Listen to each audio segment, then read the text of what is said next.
All right, now let's move on to our second and final clip with Keith Ellison. And here's a very controversial point he makes, saying that Hillary Clinton is not corrupt. But I reject anyone who says that she's corrupt. I do not buy for a moment that she's corrupt. Look, you may not like the fact that she gave speeches at Goldman. I might not like it either, but it's legal. And why is the first time we're mad about it is when the woman does it? Yeah.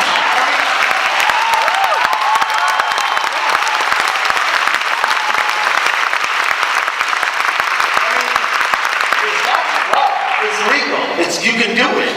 And so now we're in the question of, is it good, is it the right thing to do or not? Well, so that's a point of view. But just to pick up on that, I mean, that wasn't just Donald Trump who said that. Yeah. Bernie Sanders said that. Yeah. But Bernie Sanders said it within the context of, we're both running for an office, you know, I would do it this way, she does it that way. Look, I've been in 7 different elections, and, you know, if you don't want somebody to highlight the strengths of their record and the weaknesses of yours, you're in the wrong business. There are things that are within the guardrails, and it is fair to say, she gave a speech at Goldman, that's not something I would do.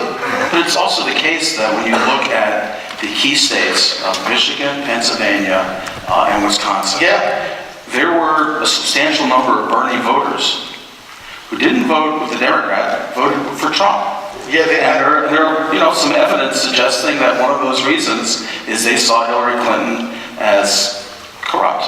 But this goes back to my essential point. One of the things that nobody can deny is that Hillary Clinton didn't show up in Wisconsin. Now, I don't care how much you love Hillary Clinton, you can't excuse that. You gotta be present. You have to be there, you have to show up, you have to listen to those crowds, you have to sit and hear people's stories. I'm an intern for Keith. I respect Keith. I really like Keith.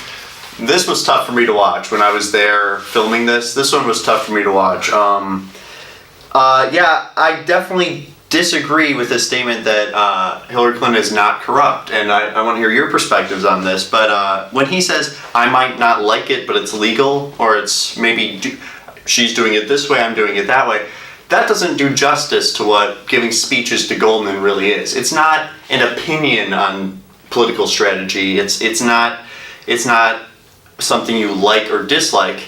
It's bribery. That's what it is. All right, right? So if you're taking money from Goldman Sachs, they aren't giving you money to hear what your position is on gay marriage. They're giving you money because they want you to enact policies that favor them. And this is the whole point of Citizens United, right? So I mean, and big oil giving money. Like, so if it turns out that Trump got $10 million from ExxonMobil, let's just say this. I could go into like, you know, a bunch of different issues where like his real estate and all that is having influences on him. But let's just go with the hypothetical. You know, Trump gets $10 million from ExxonMobil, and he starts signing waivers allowing ExxonMobil to drill in new places. That's obviously corrupt. I can't see how that's not corrupt. And I see the same thing happening with Clinton, with in this case with Goldman Sachs taking hundreds of thousands of dollars. Do you think that based on this evidence, this bribery leading to corruption, that Hillary Clinton is corrupt? I guess I view it in a different perspective than you, because I wouldn't say she's corrupt. I don't see this as Goldman Sachs giving her money, mostly because this kind of thing, like large speaker fees for prominent politicians, happens after the politicians have left office and no longer have political power. Like you see former presidents having these kind of speaker fees. Right. And you said that, you know, they're not paying her this money to like hear her positions or whatever. No, they're paying to have someone who is prestigious and who is famous and who has, you know, had power in the U.S. government talk to like their employees and, you know, have that kind of interaction. So I don't see this as bribery. But it's not like Goldman Sachs was holding like a public forum for like guests that wanted to hear. This was like to the executives of Goldman Sachs. This is a paid speech to the workers at Goldman Sachs. It's not like people are like paying like to see her in an auditorium or something. Mm-hmm. I think. No, and remember, this happened before she ran for president. Mm-hmm. And this was knowing there's a lot of speculation for many years that she was going to run for president again, like she did in 2008. So I think that, this happened prior to her presidential run. And couldn't it be also stated that if these presidents knew or these, officials knew that they were going to be receiving money from these companies, that they would still enact policies that are, that favor these companies, even if they don't get money up front? I think getting money afterwards could also mean, there's an incentive to, favor these companies with policy. So I think that statement, it's valid, but I think it's more about just the idea of the money rather than them getting the money right away. Yeah. There is absolutely the potential for corruption with this kind of system, and you have to look at if the amount of money they're receiving is unreasonable for someone of their fame and or stature. Right. And I can't say I've looked a huge amount into the Goldman Sachs. I might be naive on this issue, but I do think that isn't an insane or amount of money or just blatantly obvious corruption. Obviously there's the potential for corruption, but I don't think in and of itself the fact that she gave speeches is evidence. Right. And again, I don't know if this is from Goldman Sachs, but the public and private positions comment where Hillary Clinton said, I have my public positions, but I also have my private positions. Yeah. That, I believe that was from Goldman Sachs. It was from one of her speeches. I think it was. It was from one of her speeches to the executives of some country anyway. So even though it's a speech, not necessarily like a donation to a PAC, and that's still, she's kind of cutting some under the table deals in the way I see it. To me, that's more of a symptom of ideological unsoundness, of just not being convinced of your own ideology, of being willing to portray a public position which you don't actually agree with.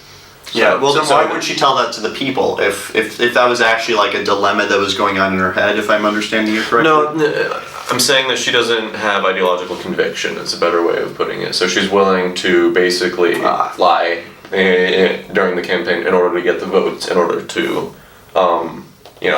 hopefully win so she can pass what she wants to get passed or whatever. Right. Some would call that corrupt if she's doing that specifically for a corporation. Yeah, but I don't think that was ever... an accusation. And just in general, I would say that any politician that is getting money from any corporation with bias through Citizens United is corrupted in some way. Especially on the level of and first of all, he said it's only a woman. We criticize Obama first of all, but we criticize Trump, Mitch McConnell, Paul Ryan. We criticize all of them. It's tons of men. Yeah, I agree with that. And but when they take it, when Mitch McConnell takes tons of money from big oil and then denies climate change, and I'd say that's definitely corruption. And I think even if you ignore the banking stuff, Clinton's ties with Saudi Arabia, that's corruption. The Clinton Foundation got millions of dollars from Saudi Arabia, why would they donate to a charity when they massacre their own people, obviously? So clearly it was to get clout, and also just corporations in general. Well, I just wanted to say, I think it's interesting that we think it's an insane proposition that the government is, or that people within government are corrupt.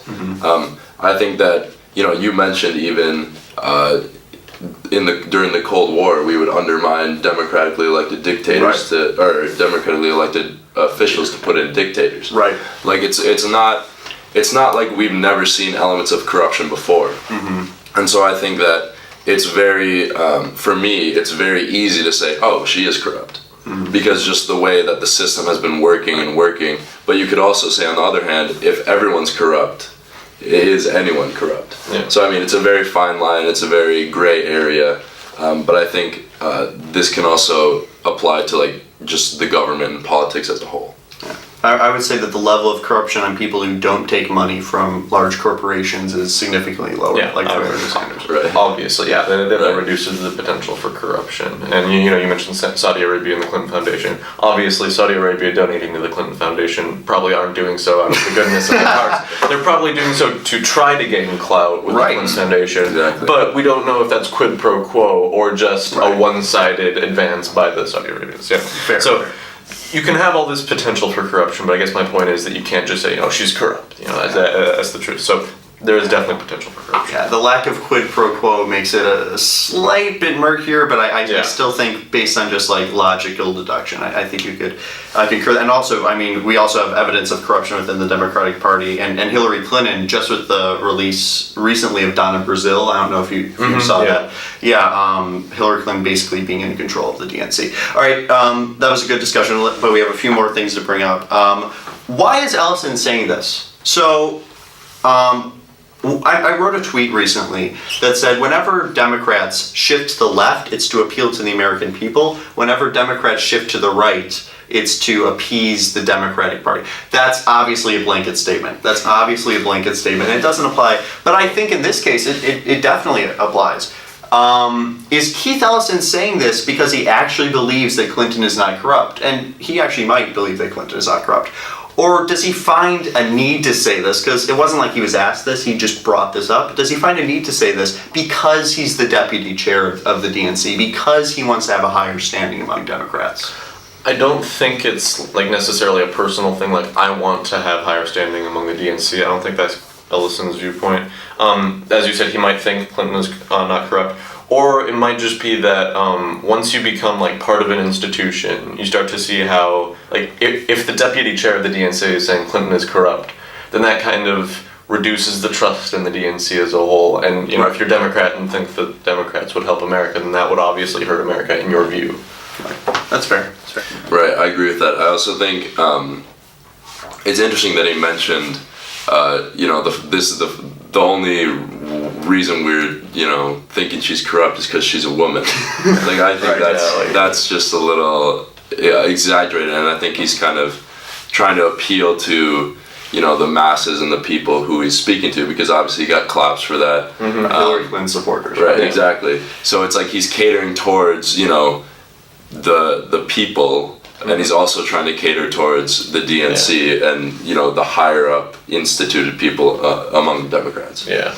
It's not like we never criticize Obama or Trump or Paul Ryan or Mitch McConnell, Turtle Man, for ever doing that. I mean, like, no, that's ridiculous. I mean, I'll be honest. People were not critical enough of Obama for his authoritarian right tendencies, because a lot of people will say, like, I want an Obama third term, but Hillary Clinton is, so I don't really get that. Like, they do have pretty similar policies. They're both neoliberal in that type of area. But yeah, people still did criticize Obama a lot for the corporate money he took, let alone the Republicans. I mean, you'll never hear the end from Democrats criticizing how much Republicans. As it should be, but right. No, I think that's right. And the thing is, it's not all sexism. This whole notion, it might make Neera Tanden and Donna Brazil and Debbie Wasserman Schultz and Peter Dow feel great to think it's 100% sexism that caused Trump's rise.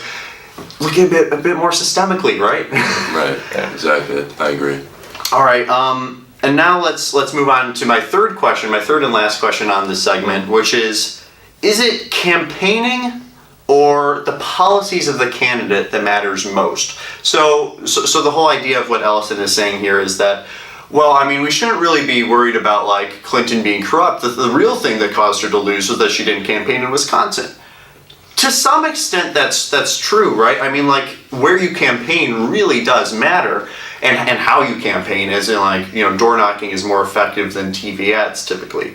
But really, I mean, if Hillary Clinton were less corrupt, if she had less of this, air of lying and corruption and being really establishment, if she had more Bernie Sanders-like policies, if she seemed to be more genuine and authentic to the American people, don't you think that in addition to campaigning better, would really have made a difference in helping her win? Well, yeah, I think, as we've been discussing, I think elections in general, and especially the 2016 election, it's very based on character and morals and how these candidates are presenting themselves. So I think it's very important, as Ellison was saying, to be present within these states, to actually visit, to actually talk to the people, knock on doors, like you were saying. Right. I think that especially in today's political climate where people care less and less about the policies, I think it's more important to show yourself as an individual and as a character. So I think that'll get more votes. Yeah, I agree with that. I think it is a combination of like campaigning strategy and policy. I think Hillary Clinton could have won with her policy and record if she'd campaigned smarter. Like Definitely. in those new Donna Brazile like leaks that you were talking about, they also mentioned that Donna Brazile's strategy. She was worried that Hillary Clinton would lose the popular vote but win the electoral vote, which is obviously the opposite of what happened. Yeah. But so what she did with that was she started spending a bunch of money in like urban centers where Clinton was already winning just to drive turnout, where that money could have better been spent, you know, in Wisconsin or swing states. And I think, you know, you're talking about how the character of the person is important. Campaigning strategies also tie in with that, because think about it, Clinton wasn't going to Wisconsin or, you know, Michigan or these other kind of Rust Belt swing states, and that impacts people's judgment of her character. It kind of makes her seem more aloof, that she's not, you know, talking with people, hearing their stories.